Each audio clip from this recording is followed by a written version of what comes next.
আসি। এই জগতের বুকে বট বৃক্ষের নিয়ায় পিতা নামক ছায়াটি যার সংসার থেকে চলে গিয়েছে, সে বুঝবে সংসারে সে কত এতিম। মায়ের মতো সুষমা, অনিন্দময়তা, স্নেহের পরশ, বাৎসল্য প্রেমের অনিন্দময়তা যার জীবন থেকে চলে গিয়েছে, সেই সন্তান বুঝবে সংসারে তার মতো এতিমার কেউ নাই। মা নেই গৃহে যার, সংসার অরণ্য তার, হেরিলে মায়ের মুখ দূরে যায় সকল দুঃখ। সংসারে মা যদি না থাকে, সেই সংসার অরণ্যের নিয়ায় মনে হয় সেই সংসারে স্ত্রী নেই। স্ত্রী মানে হচ্ছে লক্ষ্মী। নারীকে আমাদের সনাতন শাস্ত্রে লক্ষ্মী বলা হয়। আর স্ত্রী শব্দের অনেকটি অর্থ, তার মধ্যে একটা অর্থ লক্ষ্মী। নারী যে গৃহে নাই, লক্ষ্মী শূন্য সেই গৃহ। মনে রাখতে হবে, মা গর্ভধারিণী যিনি, তার যদি কেউ চরণ বন্ধনা করে, দেবী পার্বতী জগৎজীবকে শিক্ষা দিলেন, বিশ্ব ব্রহ্মাণ্ডকে তার বন্দনা করা হয়ে যায়। বিশ্ব ব্রহ্মাণ্ডের সমগ্র গুরুজনের আশীর্বাদ আপনা থেকে তার লাভ হয়ে যায়। গণেশ কার্তিককে দেবী পার্বতী বলেছিলেন, অহে পুত্রগণ, এই বিশ্ব ব্রহ্মাণ্ডকে প্রথমে যে পরিক্রমা করে আসবে, আমি রত্নমালাটি তার গলায় পরিয়ে দেব। কার্তিক ভাবছেন, আমার বাহন তো ময়ূর, আমি ময়ূরে চড়ে গণেশের পূর্বে বিশ্ব ব্রহ্মাণ্ডকে পরিক্রমা করে আসব। বিশ্ব ব্রহ্মাণ্ডকে পরিক্রমা করে কার্তিক যখন আসলেন, এসে দেখেন গণেশের গলায় রত্নমালা, দেবী পার্বতী তাকে কোলে নিয়ে বসে আছেন। মা, কার্তিক বলছেন, মাতৃ হৃদয়ে তো কোনো পক্ষপাতিত্ব নেই গো। মায়ের কাছে প্রত্যেক সন্তানই তো সমান। অন্ধ, পঙ্গু যে সন্তানই আসুক না কেন, মায়ের কাছে কখনো বৈষম্য নেই। তাহলে তুমি গণেশের গলায় রত্নমালাটা কেন দিয়ে দিলে? আপনারা জানেন কিনা, গণেশ আর কার্তিক কিন্তু কৈলাসে একসঙ্গে অবস্থান করতে পারেন না। জানেন কি সেই তত্ত্ব? গণেশ আর কার্তিকের মাঝে দ্বন্দ্ব রয়েছে, সেটা আরেক লীলা, আমরা সে প্রসঙ্গে যাচ্ছি না। তো আমার পূর্বে গণেশের গলায় রত্নমালাটা কিভাবে দিলে?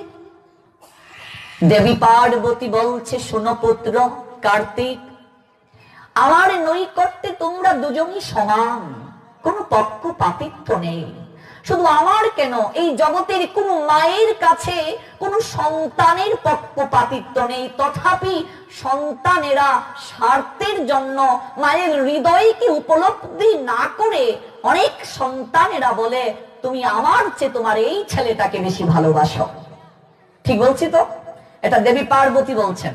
সংসারে আমরা দেখতে পাই অনেক সন্তানেরা অভিযোগ করে মাকে, বাবাকে, তুমি তো আমার থেকে মেজদাকে বেশি ভালোবাসো, তুমি তো আমার থেকে বড়দাকে বেশি ভালোবাসো, আমি তো তোমার সন্তানই না, তুমি আমাকে পেটে ধরেছো কিনা সন্দেহ, এরকম অনেকেই বলে। তো দেবী পার্বতী বলছেন, মাতৃ হৃদয়ের অভিব্যক্তি না উপলব্ধি করে অনেক সন্তানেরা, কিংবা পিতৃ হৃদয়ের অভিব্যক্তি উপলব্ধি না করে অনেক সন্তানেরা তার পিতাকে কিংবা মাকে এরকম প্রশ্ন করে যে, তুমি তো পক্ষপাতিত্ব করছো। শোনো পুত্র, কোন পিতামাতা সন্তানকে পক্ষপাতিত্ব করে না। প্রত্যেক সন্তানকে জগতের বুকে আনয়ন করতে প্রত্যেক মাকে সমকষ্ট গ্রহণ করতে হয়, প্রত্যেক বাবাকে সমত্যাগ গ্রহণ করতে হয়। কাজেই আমি গণেশের গলায় রত্নমালাটা দিয়েছি, তার কারণ হচ্ছে তুমি বিশ্ব ব্রহ্মাণ্ডকে পরিক্রমা করে এসেছো। বিশ্ব ব্রহ্মাণ্ডকে পরিক্রমা করে এসে রত্নমালাটি দাবি করছো, কিন্তু পুত্র তোমার এখনো হৃদয়ে এই জ্ঞান আবির্ভূত হয় নাই। গর্ভধারিণী মাকে যদি কেউ প্রণাম করে, গর্ভধারিণী মাকে যদি কেউ পরিক্রমা করে, এই বিশ্ব ব্রহ্মাণ্ডকে তার প্রণাম পরিক্রমা করা হয়ে যায়। জয় জয় শ্রী রাধে শ্যাম। গণেশ তাই করলেন, গর্ভধারিণী মাকে প্রণাম দিয়ে পরিক্রমা করলেন, বিশ্ব ব্রহ্মাণ্ড তার পরিক্রমা করা হয়ে গেল। রত্নমালাটি গলায় শোভিত হলো গণেশের। আজকে এই তত্ত্ব আধুনিক যুগের আমার মতো ছেলে মেয়েদের হৃদয়ে গোচরিত হচ্ছে না। বাবা স্বর্গ সম পিতরে প্রীতিমাপন্নে প্রিয়ন্তে সর্বদেবতা। মনে রাখবেন, বিশেষ করে আমার বয়সী যুবক যুবতীদেরকে কথাগুলো বলছি। এই সংসারে জড় জগতে কোন পিতা মাতা কখনো তার সন্তানের অমঙ্গল কামনা করতে পারে না। এটা ভালো করে আজকের অনুষ্ঠান থেকে বুঝে নিতে হবে। কোন পিতা মাতা তার সন্তানের অমঙ্গল অকল্যাণ কামনা করতে পারে না, পারে না, পারে না, পারে না। আজকে মাটির প্রতিমাকে, মাটির মাকে হাজার হাজার টাকা দামের আমরা শাড়ি দিতে পারি, অথচ ঘরের মাকে যদি সম্মান না করি, এই পূজার কখনো সফলতা নয়ন হবে না। কথাটা ভালো করে বুঝবে। শাস্ত্রে প্রত্যেক যুগে ভগবান নিজে আচরণ করে পিতামাতার প্রতি সম্মান শ্রদ্ধা দেখিয়ে দিয়েছেন। ত্রেতা যুগে ভগবান রামচন্দ্রের দিকে দেখুন, পিতৃভক্তি কাকে বলে। দাপরে ভগবান কৃষ্ণচন্দ্রের দিকে দেখুন, পিতৃভক্তি মাতৃভক্তি কাকে বলে। কলি যুগে আমার গৌরচন্দ্র নিমাইয়ের দিকে থাকান, পিতৃভক্তি মাতৃভক্তি কাকে বলে। এই ত্রেতা যুগে ভগবান শ্রী রামচন্দ্র পিতৃ আদেশকে তিনি গ্রহণ করলেন নির্দ্বিধায়। তবে মনে রাখতে হবে, ভালো করে এই বিষয়টা মনে রাখতে হবে, ভাগবত আমাদের বলছেন সেই পিতা এবং মাতাকে অবশ্যই ধর্মের সঙ্গে সম্পর্ক থাকতে হবে। আমরা আসছি প্রসঙ্গক্রমে। ধার্মিক হতে হবে, ধর্মের সঙ্গে সম্পর্ক থাকতে হবে, নতুবা ভাগবত বলছেন সেই পিতা কখনো পিতা নন, সেই মাতা কখনো মাতা নন, সেই বন্ধু কখনো বন্ধু নন, সেই ভগিনী কখনো ভগিনী নন। আমরা আসছি ধীরে ধীরে প্রসঙ্গক্রমে। ভগবান শ্রী রামচন্দ্র পিতৃ আদেশকে রক্ষা করার জন্য, এখানে পিতৃ আদেশ বলতে ধর্ম আদেশ, ধর্ম রক্ষা, ধর্ম রক্ষা করার জন্য বনাচারী হলেন। সৎমা কৈকি দাসীর পরামর্শে রামচন্দ্রকে আদেশ করলেন, নির্দ্বিধায় পালন করলেন ভগবান রামচন্দ্র। এই জন্য তাকে মর্যাদা পুরুষোত্তম বলা হয়। অবাক হয়ে গেলেন কৈকি, যে পুত্র, আমি যে তোমাকে এত বড় একটা আদেশ করেছি, তুমি কি বিন্দু মাত্র বিচলিত হওনি? রামচন্দ্র বলছেন, না মাতা, কোন মা তো তার সন্তানের অকল্যাণ চাইতে পারে না। দেখুন মাতৃভক্তিটা কি, হলোটা কি, অধর্মের আদেশ করেছিলেন, শাস্তি কিন্তু কৈকিকেও পেতে হলো। এই কৈকি আসলেন দাপরে দেবকী হয়ে, সন্তান লাভ করলেন, বাৎসল্য প্রেমাস্বাদন করতে পারলেন না। আমরা গৌর লীলায় দেখতে পাই, গৌর হরি নিতাই সুন্দরীকে বলেছিলেন, নিতাই আমি কি করিব বলো, সকলই কর্মের ফল, আমার মায় নাকিরে অন্য জন্মে অন্যেরে কাদাইয়াছিল। শাস্তি পেতে হলো। কাজেই কর্মের বন্ধন থেকে কেউ মুক্ত হতে পারবে না। শাস্তি পেতে হবে। কিন্তু সন্তানের কর্তব্য পিতামাতাকে বারবার স্বীয় স্বীয় স্থানে আসীন রাখা, এটাই শাস্ত্রের নির্দেশ। তারপরে ভগবান কৃষ্ণচন্দ্র মাতৃ আদেশ রক্ষা করার জন্য মৃত 6 পুত্রকে যমের দুয়ার থেকে ফিরিয়ে নিয়ে এনেছিলেন ভগবান কৃষ্ণ। এখানেই শেষ নয়, কতটা সেবা করেছিলেন দেখুন।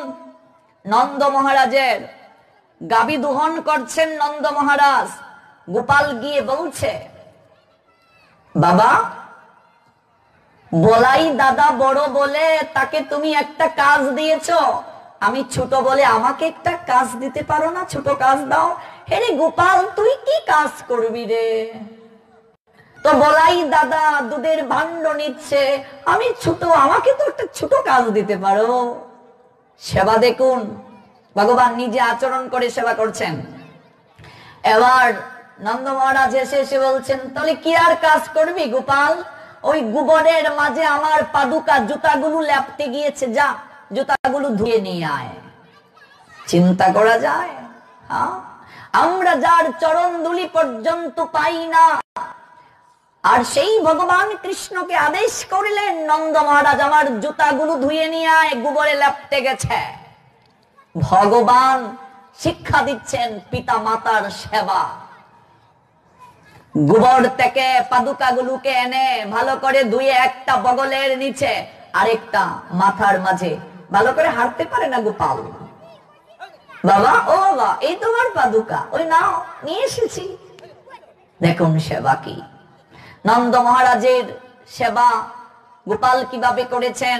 তাছাড়া কর্তব্য রক্ষার নিমিত্তে ব্রজধাম আমার গোবিন্দের সবচেয়ে আনন্দের লীলা নিকেতন, সেই ব্রজধাম ছেড়ে পর্যন্ত কর্তব্য রক্ষার নিমিত্তে আমার ভগবান মথুরাতে চলে আসলেন পিতামাতার সেবার জন্য।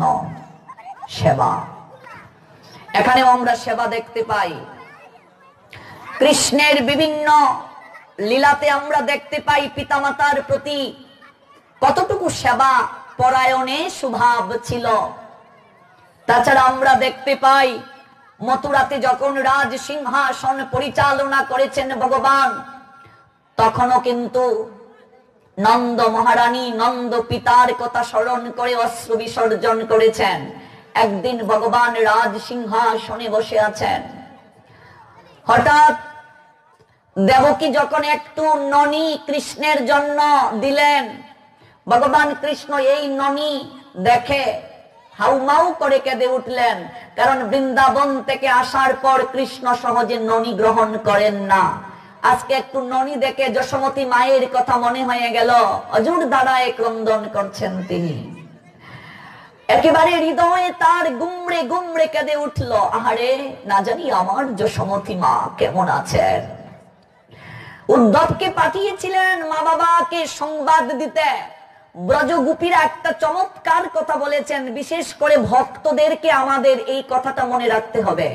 আমরা যারা নবীন ভক্ত কিংবা ভক্তি পালন করছি, কি সেই কথা?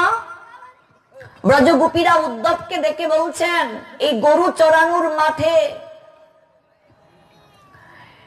রথ থেকে আসলো, মথুরার রথ। হ্যাঁ রে সখী, মথুরার রথ তো একবারই এসেছিল রে, আমাদের কোমল বক্ষের উপর দিয়ে সেই রথ চলে গিয়েছিল। ওই গরু চড়ানোর মাঠে আবার কেন এই রথ আসলো রে সখী? এই ব্রজবনে তো আর কেউ জীবিত নেই, সবাই তো মরে গেছে। বুঝেছি পিণ্ডদানের জন্য ওই ব্রজবনের যারা মরেছে তাদের হার নেয়ার জন্য এসেছে, বিলাপ করছেন একে অপরের সঙ্গে। উদ্ধবকে দেখে অনেক কথা বলেছিলেন। উদ্ধব সন্দেশ নামে আমার একটা আলোচনা আছে 16 পর্বে, নেট থেকে দেখে নেবেন, 16টা পর্ব কেবলমাত্র উদ্ধব সন্দেশ। সেখানে ব্রজগোপীরা একটা চমৎকার কথা বলেছিলেন, এটা বিশেষ করে আমরা যারা ভক্তি পালন করছি তাদেরকে মনে রাখতে হবে। ব্রজগোপীরা বলেছিলেন, এই জায়গাতে তুমি কেন এসেছো? তোমাদের মথুরা নাথের তো এই ব্রজবনে কেউ আছে বলে মনে নেই। আমাদের সঙ্গে তার একটা সম্পর্ক ছিল, এই সম্পর্কটা নষ্ট হয়ে গেছে, প্রীতি নষ্ট হয়ে গেছে। তবে শোনো, এই ব্রজবনে তোমাদের মথুরানাথের একজন আত্মীয় আছে। সন্তান যদি ব্রহ্মচারী হয়ে যায়, সন্ন্যাসীও হয়ে যায়, সবার সঙ্গে সম্পর্ক দূরত্ব করতে পারে, কিন্তু কখনো জন্মদাতা পিতামাতার সঙ্গে সম্পর্ক দূরত্ব করতে পারে না। মাটির পাত্র যদি অকৃতজ্ঞ হয়, সে বলতে পারে তাকে তৈরি করতে কুমোর লাগে নাই, তাকে তৈরি করতে দণ্ড লাগে নাই, কিন্তু মাটির পাত্র কখনো মাটিকে অস্বীকার করতে পারে না, কারণ তার দেহটাই তো মাটি দ্বারা তৈরি। সন্তান যদি কৃষ্ণ ভক্ত হয়ে যায়, ব্রহ্মচারী হয়ে যায়, সন্ন্যাসী হয়ে যায়, সবার সঙ্গে সম্পর্ক দূরত্ব করতে পারে, জন্মদাত্রী মায়ের সঙ্গে বাবার সঙ্গে সম্পর্ক দূরত্ব করতে পারে না। যদি করে তাহলে বুঝতে হবে তার ভক্তিতে ত্রুটি আছে। ব্রজগোপীগণ চমৎকার শিক্ষা দিলেন। এটা আমরা দেখতে পাই ব্রজলীলায়। সংক্ষেপে বলছি, এই কলিযুগে গৌর লীলাতে চৈতন্য মহাপ্রভু সন্ন্যাসের পরও জগন্নাথ পুরী থেকে সুভদ্রা দেবীর একটা করে প্রসাদী শাড়ি প্রত্যেক মাসে সচী মায়ের জন্য পাঠাতেন। দেখুন মাতৃভক্তি কাকে বলে। সন্ন্যাসের পরও মহাপ্রভু শিক্ষা দিয়েছিলেন, একমার এক সন্তান যারা, সেই সন্তানকে সংসার ত্যাগী না হতে যদি পিতামাতা বর্তমান থাকে, নতুবা পিতামাতার দেখাশোনা করার জন্য কাউকে রেখে যেতে হবে। যেটা আমরা দেখতে পাই মহাপ্রভু ঈশান ঠাকুরকে রেখে গিয়েছিলেন সচিমাকে এবং বিষ্ণুপ্রিয়াকে দেখাশোনা করার জন্য। এক পুত্র যদি থাকে, সে যদি সংসার ত্যাগ করে চলে যায়, মা বাবার সেবা কে করবে? চৈতন্য মহাপ্রভু সন্ন্যাসের পরও মাতৃ সেবার উজ্জ্বল দৃষ্টান্ত দেখিয়েছেন। এখানেই শেষ নয়। সচিমা বলেছিলেন, পুত্র নিমাই, নীলাচলে থাকিস বাবা, নবদ্বীপ থেকে নীলাচলটা তো বেশি দূরে নয়, তোর সংবাদ পাবো। মহাপ্রভু বৃন্দাবনে গেলেন, আবার ফিরে আসলেন, নীলাচলেই থাকলেন তিনি। সচিমার একটা আদেশও ছিল ওই নীলাচলে থাকার মহাপ্রভুর প্রতি। অনেক সেবা করেছেন গৌরহরি। সন্ন্যাসের পর অদ্বৈত লীলা নিকেতনে গৌরহরি প্রথম যখন আসলেন, সচিমা সবাইকে নিয়ে গেলেন, নিজের হাতে রান্না করে গৌরহরিকে প্রসাদ পাওয়ালেন, সচিমার হাতে প্রসাদ গ্রহণ করলেন। তবে সচিমা তিনি সবাইকে নিয়ে গেলেন, সচিমাকে অনুমতি দিলেন, গর্ভধারিণী মা, অথচ বিষ্ণুপ্রিয়াকে অনুমতি দিলেন না। বিষ্ণুপ্রিয়া ঘরণী স্ত্রী, অনুমতি দিলেন না, কারণ সন্ন্যাসের পর স্ত্রী মুখ দর্শন করা নিষেধ। গৌরহরির সন্ন্যাস অত্যন্ত কঠিন থেকে কঠিনতর ছিল। এই কলিযুগে 5টা জিনিস নিষিদ্ধ, তন্মধ্যে একটা হচ্ছে মায়াবাদ সন্ন্যাস। মায়াবাদ সন্ন্যাসটা কি? স্বামী স্ত্রী একসঙ্গে দেখবেন সংসার থেকে সন্ন্যাস নিয়েছে, স্বামী বর্তমান, স্ত্রী শঙ্খ ফেলে সাদা কাপড় পরিধান করে ফেললো, আবার স্বামী স্ত্রী একসঙ্গে মন্দিরে থাকলো। এই যে মায়াবাদ সন্ন্যাস। আবার সংসারের সঙ্গে সম্পর্ক রাখলো, ভেকি ওদেরকে বলে। 13টা অপসম্প্রদায়ের একটা অপসম্প্রদায়, ওদেরকে মহাপ্রভু নিষেধ করেছেন। স্বামী স্ত্রী একসঙ্গে যদি মন্দিরে থাকা যেত ভ্যাক নিয়ে, ভ্যাকটা তো সন্ন্যাসী, সন্ন্যাস নিয়ে, তাহলে মহাপ্রভু তার স্ত্রী বিষ্ণুপ্রিয়াকে নিয়ে গেলেন না কেন? নিয়ে যেতে পারতেন না? মহাপ্রভু যখন চলে গেলেন তখন তো বিষ্ণুপ্রিয়ার বয়স ছিল মাত্র 16 বছর, অনন্ত যৌবনা একটা নারী, তাকে রেখে গেলেন মহাপ্রভু। সন্ন্যাসের পরে একদিনও তার মুখ দর্শন করলেন না বাস্তবে। আজকে বৈষ্ণবতার দর্শনটাকে আমাদের সমাজে একেবারে নিম্ন স্তরে নিয়ে যাচ্ছে ওই সকল বৈরাগীরা। আমি সবার প্রতি সম্মান রেখে বলছি, আমি কাউকে বিদ্রুপ করে বলছি না। আজকে চৈতন্য মহাপ্রভুর দর্শন এতটা গুরুত্বপূর্ণ, ছোট হরিদাস সন্ন্যাসের পর কেবল মাত্র কেবল মাত্র মাধবীলতার নিকট থেকে চিকন চাল এনেছিলেন, নীরবে নিবৃতে একটু কথা বলেছিলেন, চৈতন্য মহাপ্রভু সেই চ্যুত হরিদাসকে ত্যাগ করেছিলেন। সন্ন্যাস থেকে চ্যুত হরিদাসের মুখ পর্যন্ত মহাপ্রভু দর্শন করেন নাই। এই ত্রিবেণীতে যখন চ্যুত হরিদাস ঝাঁপ দিয়ে প্রাণ বিসর্জন দিল, অতঃপর মহাপ্রভু তাকে চরণে ঠাই দিলেন, বললেন তুমি সন্ন্যাসী, তাহলে তুমি কি করে স্ত্রী সম্ভাষণ করলে? আর আমি সন্ন্যাসের পর একজন বাবাজির 4-5টা মাইজিও থাকে। এই কথাগুলো আমি নিন্দার ছলে বলছি না, মহাপ্রভুর দর্শন বুঝানোর জন্য। গৌর হরির বৈষ্ণবতার দর্শন অত্যন্ত উন্নত মার্গের, অত্যন্ত উন্নত মার্গের। আজকে বৈষ্ণবতার দর্শন আমরা উপলব্ধি করতে পারছি না, বুঝতে পারছি না। বুঝতে হবে এই কথাগুলো। মহাপ্রভু তাদের হাতে প্রসাদ গ্রহণ করতে নিষেধ করেছেন। কারণ হচ্ছে আপনি সন্ন্যাস যখন নিয়ে যাবেন তখনই আপনার স্ত্রী সম্ভাষণ নিষেধ। এটা গৌর হরির শিক্ষা। একবার অনুভবে আনেন তো, শান্তিপুর থেকে নবদ্বীপটা বেশি দূরে নয়, মাত্র কয়েক কিলোমিটার। মহাপ্রভু এসেছেন, স্বামী এসেছে, স্ত্রী এই জায়গা থেকে শুনলেন স্বামী এসেছেন, বিয়ের পর তাকে রেখে গেলেন, অথচ যাওয়ার অনুমতি নাই। কতটা কষ্ট বিষ্ণুপ্রিয়ার হতে পারে ভেবে দেখুন, কতটা কষ্ট। একটা নারীর সবচেয়ে কষ্ট যদি বিয়ের পর স্বামীর অধিকার থেকে বঞ্চিত হয়। আজকে সমগ্র সমাজ, সনাতন সমাজ একজন নারীর কাছে সবচেয়ে বেশি ঋণী, আর সে হচ্ছে জগৎ জননী বিষ্ণুপ্রিয়া। তার নাম শুনলে সমগ্র বৈষ্ণব সমাজ হাতকে করজোড় করে, মস্তক অবনত করে। আজকে বিষ্ণুপ্রিয়া যদি গৌর হরির ভজনে বাধা হয়ে দাঁড়াতেন, আজকে সনাতন সমাজ আমরা অমূল্য রতন পেতাম না, গৌর আদর্শ উপলব্ধি করতে পারতাম না, হরিনাম প্রেম আমরা উপলব্ধি করতে পারলাম না যদি বিষ্ণুপ্রিয়া বাধা দিতেন। গৌর হরি যাওয়ার পরে বিষ্ণুপ্রিয়া কিভাবে জীবন যাপন করেছিলেন, চমৎকার লীলা আমরা প্রসঙ্গে কোনো একদিন শুনবো সেই কথাগুলো। কাজেই গৌর লীলাতে চৈতন্য মহাপ্রভু মাতৃভক্তির প্রদর্শন দেখিয়ে গেছেন।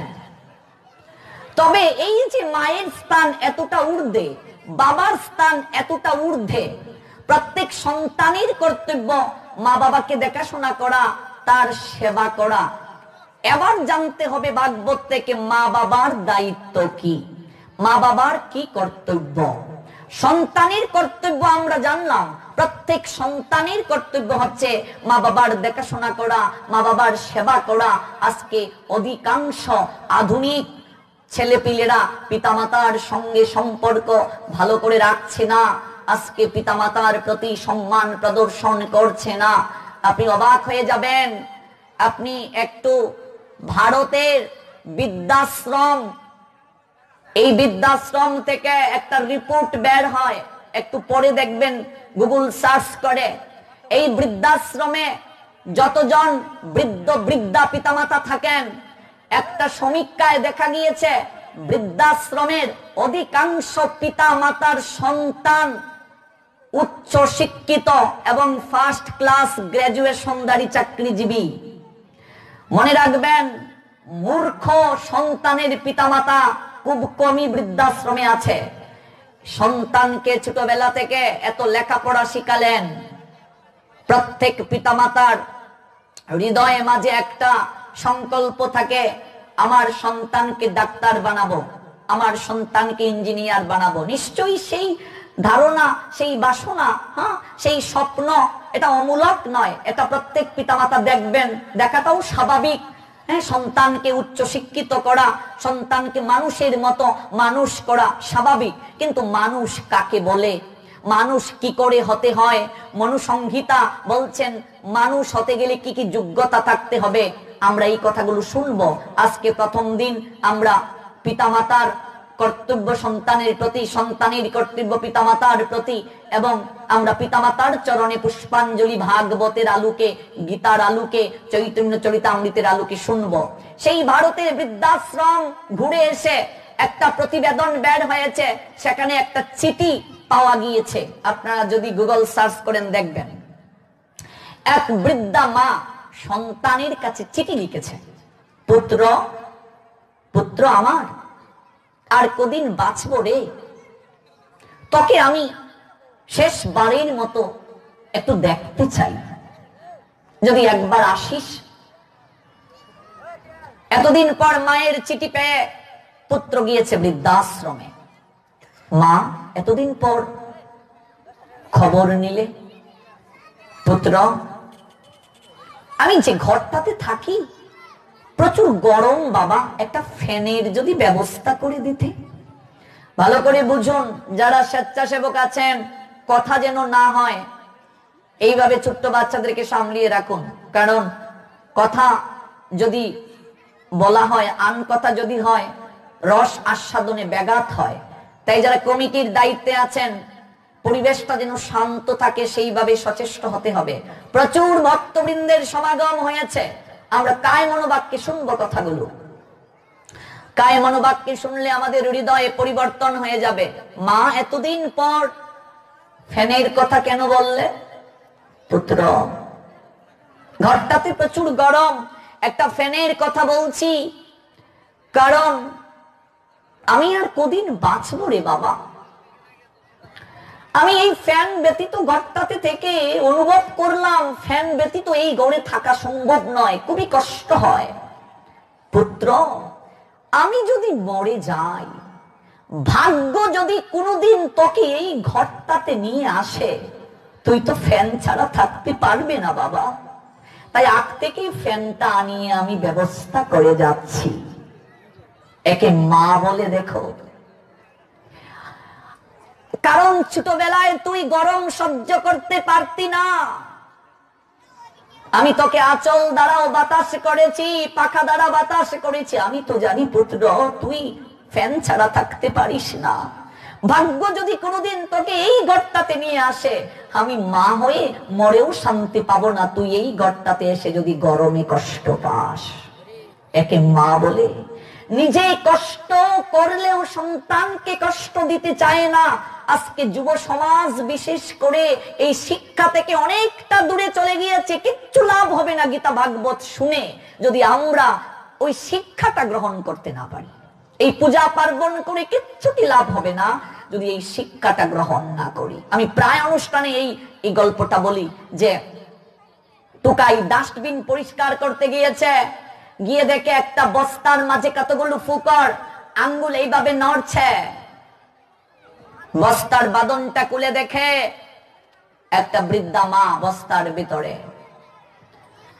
তাড়াতাড়ি হাসপাতালে নিয়ে যাওয়া হলো। সাংবাদিক ব্রিফিং করতে চাইছে, মা কথা বলতে পারে না। ডাক্তার ট্রিটমেন্ট দিল, কিছুটা আউট অফ ডেঞ্জার হয়েছে। সাংবাদিক প্রশ্ন করছে, মা তুমি বস্তার ভিতরে করে কি করে ডাস্টবিনে আসলে? দুঃখিনী মা কেঁদে কেঁদে বলছে, বাবা আমার একটা ছেলে চাকরি করে। গতকাল ঘুমানোর আগে আমি পাশের রুম থেকে শুনেছি আমার বৌমা ছেলেটাকে বলছে, শুনো আগামীকাল যদি মায়ের একটা ব্যবস্থা না করো, আমি তল্পা গুটিয়ে বাবার বাড়ি চলে যাব। এই কথাটা শুনে ঘুমিয়েছিলাম। কি করে ডাস্টবিনে আসলাম বস্তায় করে, কি করে হাসপাতালে, আমি তো জানি না বাবা। বুঝতেই পেরেছেন? কুলাঙ্গার ছেলে, এখন আর প্রয়োজন নেই মায়ের। বউয়ের কথায় মাকে বস্তায় ভরে ডাস্টবিনে ফেলে দিল। বেশি দূরে নয়, 9 মাস আগের ঘটনা। গাইবান্ধাতে 92 বছর বয়সী মাকে বস্তায় ভরে নদীর জলে ফেলে দিয়েছে। নিউজ পেপার খুলে দেখুন, চ্যানেলগুলোতে দেখুন। আজকে সমাজে এতটা অবক্ষয় হচ্ছে নৈতিকতা। কেন এইগুলো হচ্ছে এটা ভাগবতের আলোকে আজকে ব্যাখ্যা করব। নৈতিকতার অবক্ষয় হচ্ছে। সাংবাদিক প্রশ্ন করছে, মা সুস্থ হয়ে কি করতে চাও? দুঃখিনী মা কেঁদে কেঁদে বলছে, আমি সুস্থ হয়ে আমার সন্তানের কাছে ফিরে যেতে চাই। ঝরঝর করে চোখ বেয়ে জল ঝরছিল সংবাদটা পড়ে। আর মনে হলো এই জগতের প্রত্যেকটা মাকে, প্রত্যেকটা নারীকে ভগবান এতটা মায়া দিয়ে জগতের বুকে পাঠিয়েছে, স্নেহ দিয়ে পাঠিয়েছে, মমতা দিয়ে জগতের বুকে পাঠিয়েছে, যে সন্তান মাকে আবর্জনা ভেবে বস্তায় ভরে ডাস্টবিনে ফেলে দিল, সেই মাই আবার সেই সন্তানের কাছে ফিরে যেতে চায়। আমরা সেটা বুঝি না। প্রত্যেক মায়েদেরকে একটা প্রশ্ন করি, যে বউ তার স্বামীকে দিয়ে শাশুড়িকে বস্তায় করে ডাস্টবিনে ফেললো গো, সে কি সারা জীবন বউ থাকবে, শাশুড়ি হবে না? সারা জীবন কি তার যৌবন থাকবে শরীরে? সে যখন ছেলেকে বিয়ে করাবে তার কি গতি হবে? শাস্ত্র বলছে যতটুকু করবে ততটুকু তোমার জন্য থাকবে। পূর্ণিমা তো থাকবে না রে, আসবে অমাবস্যা, চিরদিন তো থাকবে না রে রঙের ভালোবাসা। আজকে প্রতিটা পরিবারে প্রত্যেক বউ যদি এটা ভাবতো আমি এক মা রেখে আরেক মাকে এসে পেলাম, প্রত্যেক বউ যদি শাশুড়িকে মা রূপে গ্রহণ করত, আর প্রত্যেক শাশুড়ি যদি বউকে মেয়ে রূপে গ্রহণ করত, যে আমি একটা মেয়ে এনেছি, আমিও তো একটা মেয়ে কারো না কারো ঘরে পাঠিয়েছি, তাহলে দেখতেন সংসার স্বর্গময় হয়ে যেত। কোথায় স্বর্গ, কোথায় নরক? কেবলে বুঝি বহুদূর। মানুষের মাঝে স্বর্গ নরক, মানুষেতে সুরাসুর। স্বর্গ তো দূরে নয়, হ্যাঁ, স্বর্গ তো এই জায়গায়। ওই স্বর্গের প্রতিচ্ছবি সংসারে, ওই নরকের প্রতিচ্ছবি সংসারে। ওই পুকুরের জলের মাঝে যখন একটা গাছের প্রতিবিম্ব পড়ে, ওই গাছটাকে দেখে বোঝা যায় মূল গাছটা কি হতে পারে। ওই জলের মাঝে গাছটার প্রতিচ্ছবিটাকে দেখে বোঝা যায়। প্রত্যেক শাশুড়ি যদি বউকে নিজের মেয়ের মতো গ্রহণ করত, প্রত্যেক বউ যদি শাশুড়িকে মা রূপে গ্রহণ করত, সংসার দেখতে স্বর্গময় হয়ে যেত। আচ্ছা বলুন তো, সন্তানকে ফার্স্ট ক্লাস গ্রাজুয়েশন দাঁড়ি করলো, মায়ের কপাল ডাস্টবিন কেন হলো? মায়ের কপাল বৃদ্ধাশ্রম কেন হলো?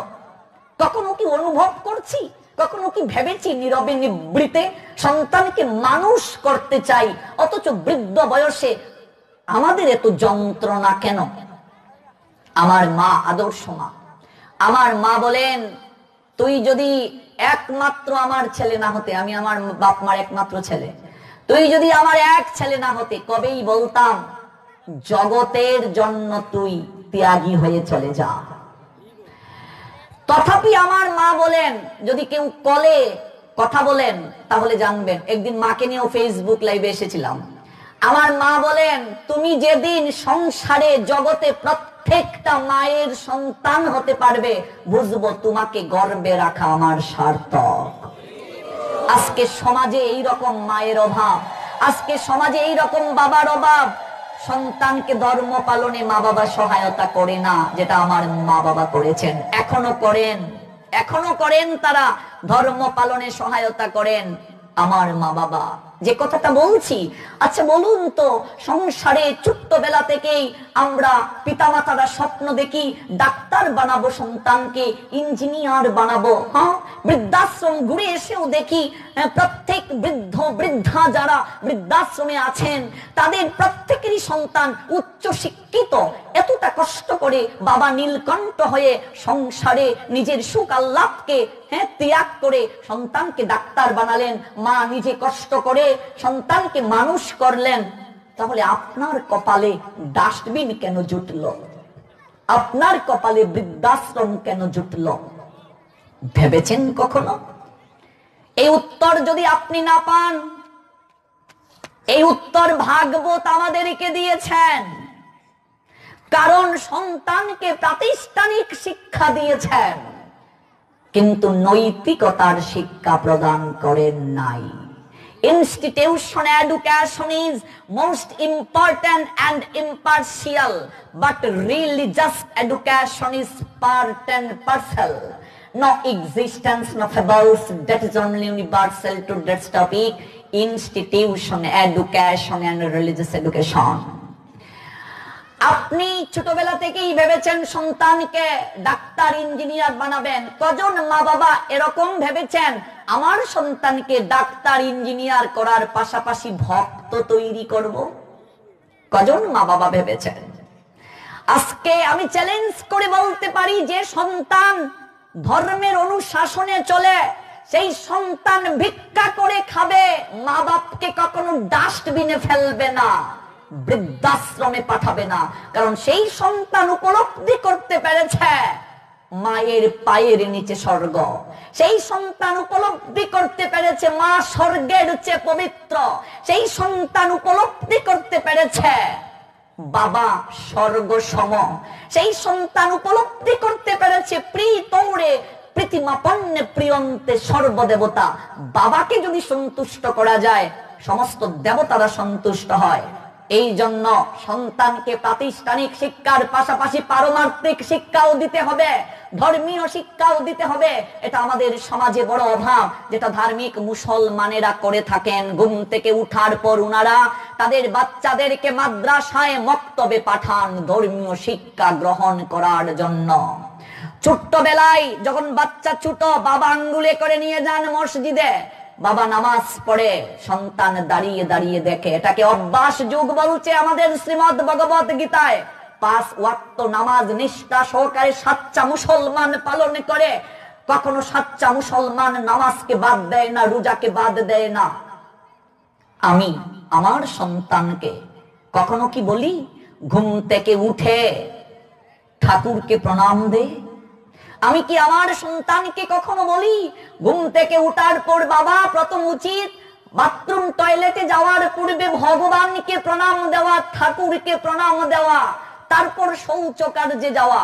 আমি কি কখনো বলি ঘুম থেকে উঠে স্নান করে তুলসীকে একটু স্নান করা, একটু প্রণাম দে, একটু পরিক্রমা কর? আমি কি কখনো বলি সন্তানকে বাবা তোর চোখে তো আলো আছে, তুই তো রিডিং পড়তে পারিস, প্রাতিষ্ঠানিক শিক্ষা আছে, একটু গীতাটা পড়? কজন পিতামাতা বলেন গীতাটা পড়? এই জন্যই তো আজকে সন্তান টাকার মেশিন তৈরি হচ্ছে, মানুষ হচ্ছে না। মানুষ হতে গেলে আপনাকে প্রাতিষ্ঠানিক শিক্ষার পাশাপাশি পারমার্থিক শিক্ষা থাকতে হবে, ধর্মীয় শিক্ষা থাকতে হবে। একটা ধর্ম আপনি যে ধর্মেরই থাকুন না কেন, সনাতন ধর্ম, ইসলাম ধর্ম, খ্রিস্ট ধর্ম, বৌদ্ধ ধর্ম, আপনি যে ধর্মের অনুসারী থাকুন না কেন, কোন ধর্মেই মা বাবাকে খাটো করে দেখে নাই। মা বাবাকে উপরের স্তরে, উপরের আসনে বসিয়ে দিয়েছে। কোন ধর্মই সাপোর্ট করে না মা বাবার অমর্যাদা, কোন ধর্ম অসম্মান করে না মা বাবাকে, কোন ধর্ম পিতামাতার গায়ে হাত তোলাকে সমর্থন করে না। প্রত্যেক ধর্ম পিতামাতাকে উপরের স্তরে বসিয়েছে, কারণ তাদের দ্বারাই আমার দেহটা আমি পেয়েছি। এটাকে মানতে হবে আমাদের সবাইকে। প্রত্যেক পিতামাতার কর্তব্য সন্তানকে 8 বছর বয়স হয়ে গেলেই একজন সৎ গুরুর চরণাশ্রিত করিয়ে দেওয়া, তাকে একাদশী ব্রত পালনের জন্য করা। এবার আমি পিতামাতা নিজেই যদি না করি সন্তান কি করবে? বাবা যদি নিজে সিগারেট খেয়ে তার সন্তানকে বলে আজ থেকে তুমি সিগারেট খেও না, সন্তান মানবে? বলবে তুমি খাও, আমাকে বলো। এই জন্য প্রত্যেক পিতামাতার কর্তব্য সন্তানকে ধর্ম পালনে সহায়তা করা, প্রাতিষ্ঠানিক শিক্ষা দিতে হবে, ধর্মীয় শিক্ষাও দিতে হবে। আমি আবার এই রকম লোককে পছন্দ করি না, আমার ব্যক্তিগত চয়েস বলছি। 2 বার ম্যাট্রিক ফেল করে গলায় জপমালা ঝুলিয়ে রাস্তায় হাঁটবো, I don't like this. Krishna devotees, extreme allrounder, extreme obediently, extreme meritorious. আপনাকে পড়াশোনাও করতে হবে, ভালো রেজাল্ট করতে হবে, সংসারের প্রতি দায়িত্বও পালন করতে হবে, ভক্তও হতে হবে, সব দিক থেকে পারদর্শী হতে হবে। কোন পিতামাতা যদি সন্তানকে